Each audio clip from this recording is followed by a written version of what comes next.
आप सभी को बसंत पंचमी की हार्दिक हार्दिक शुभकामनाएं।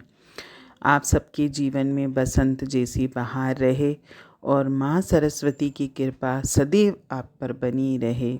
आइए आज माँ सरस्वती से हम सब मिलकर ये प्रार्थना करें कि हमको विद्या, बुद्धि, ज्ञान और विवेक प्रदान करें ताकि हम अपने जीवन को सही ढंग से जी सकें और इस अनमोल मनुष्य जन्म का भरपूर लाभ उठाएं। आज की वाणी, यदि हम चाहते हैं कि भगवान हमारे सब अपराध माफ़ करे तो इसके लिए सुगम सरल साधन यही है कि हम भी अपने साथ संबंधित सब लोगों के सब अपराध माफ़ कर दें।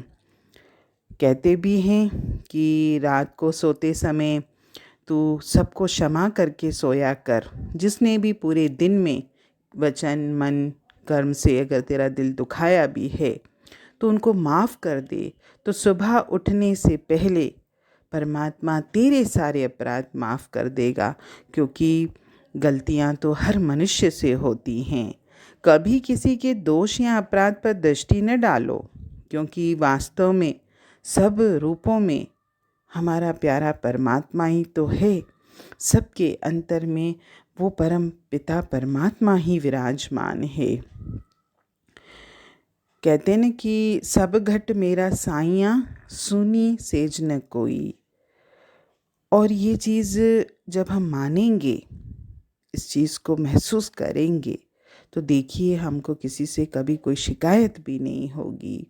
और ईश्वर का साक्षात्कार, यानी हम बोलते हैं या हम चाहते हैं कि हम उस परमात्मा के दर्शन करें, उसका साक्षात्कार करें, तो उसका साक्षात्कार तो तभी होगा जब संसार की दृष्टि से प्रतीत होने वाले, यानी मुझे जो महसूस होते हैं, बड़े से बड़े बैरियों को भी क्षमा करने का हमारा स्वभाव बन जाएगा।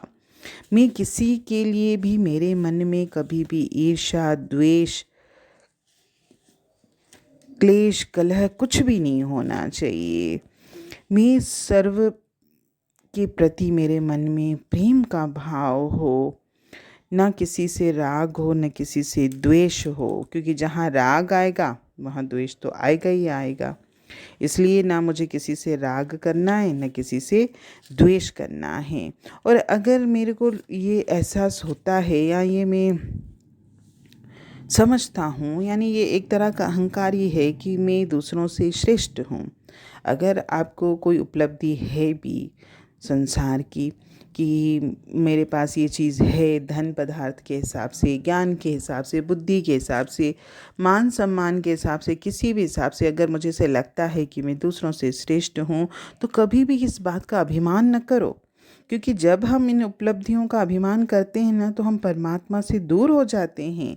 हमारे पास अगर कोई उपलब्धि है भी तो भी हमको सरल बनना है, हमको अभिमान नहीं करना है। और एक बुलबुला जैसे होता है, बुलबुला कितना सरल होता है, उसका जीवन कितना होता है, क्षणिक जीवन होता है। लेकिन जितना भी उसके पास समय होता है वो उसमें भी कभी अभिमान नहीं करता। जबकि बुलबुला फूला हुआ रहता है, लेकिन वो अभिमान नहीं करता, क्योंकि उसे पता होता है कि मैं अगले पल फूटने वाला हूँ। और एक बार सागर की एक बड़ी तरंग ने, एक लहर ने, सागर की बड़ी लहर ने एक बुलबुले के छोटेपन पर हंसने लगी। तो उसने बुलबुले से कहा कि तुम्हारी हस्ती क्या है। तो बुलबुले ने कहा, ओ तरंग, ओ लहर, मैं तो छोटा हूँ, फिर भी मैं बहुत सुखी हूँ, क्योंकि कुछ ही देर में मेरी ये देह छूट जाएगी, टूट जाएगी, बिखर जाएगी। मैं जल के साथ जल हो जाऊँगा। मैं अपना ये छोटा रूप मेरा मिटकर विराट रूप बन जाएगा। मेरी मुक्ति तो बहुत नज़दीक है। मुझे तो आपकी स्थिति पर दया आती है कि आप इतनी बड़ी हुई हो, आपका छुटकारा जल्दी नहीं होगा। आप तो भाग भाग कर सामने वाली चट्टान से टकराओगी, अनेक छोटी छोटी लहरों में बट जाओगी और उन असंख्य लहरों में से अनंत अनंत बुलबुलों के रूप में परिवर्तित हो जाओगी। ये सब बुलबुलें फूटेंगे, तब आपका छुटकारा होगा। तो किस बात का तुम गर्व करती हो, किस बड़प्पन का तुम गर्व करती हो? और ये सही भी है।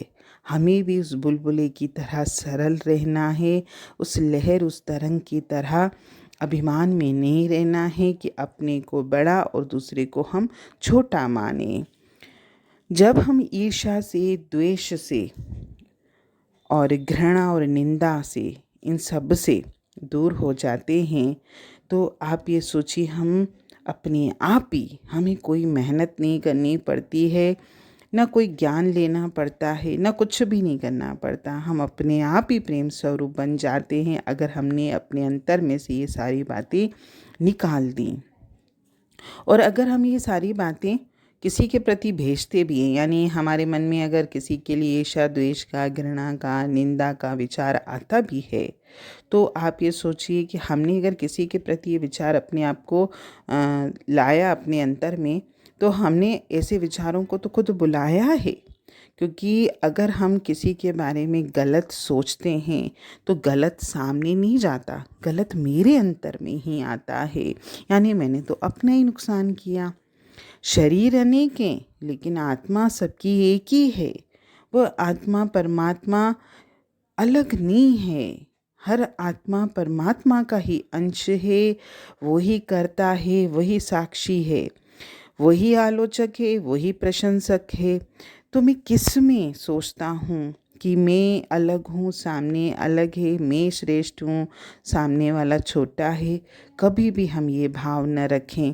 हमेशा सब में समानता का भाव रखें, तभी तो हम परमपिता परमात्मा के अंश कहलाने के लायक बनेंगे। हरि ओम।